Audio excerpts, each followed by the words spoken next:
Julie, the governor's announcement in part fueled by concerns from hospital administrators, hospital directors, and medical staff now finding themselves overwhelmed by a new surge of COVID-19 variant infections. The 7-day rolling average for statewide positivity rates now inching closer to an alarming 6%. Hospital ICU beds are filling up once again. Our hospital leaders look at their counterparts in southern states where low vaccination rates mirror the Illinois communities they serve, and they fear the worst is yet to come.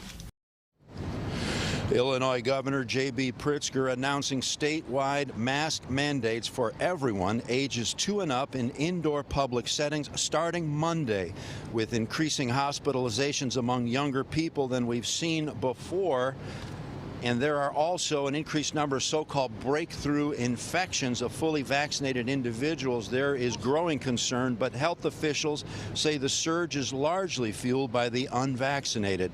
Governor Pritzker in today's announcement from the Thompson Center requiring that all educators from kindergarten up to the college level will be required to be vaccinated. As we've seen for weeks now, much of the surge fueled by the Delta variant, experts say, impacting especially Central and Southern Illinois, where we have the lowest vaccination rates statewide. Mr. Pritzker pushing back on public officials resisting mask mandates and vaccinations. So if you're an elected leader from one of those highly infected communities and you're spending your time resisting masks instead of working to get your people vaccinated, then your definition of public service looks a whole lot different than mine.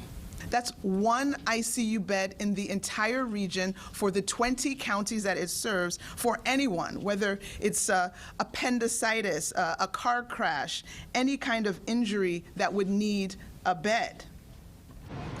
Dr. Abike referring to Southern Illinois. Now, powerful Illinois retailers already responding to the mandate. They say, quote, "We support the governor's mask mandate as a measured approach that ensures shoppers continue to have access to needed goods, food, and medicine with minimal disruption." The president of the Illinois Retail Merchants Association also pleading with the public to please abide and respect Pritzker's new public health order. There have been reports of retail employees who have had people screaming at them when it comes to the issue of whether or not you're going to wear a mask. The retailers asking the public to please cooperate to try to keep everybody safe.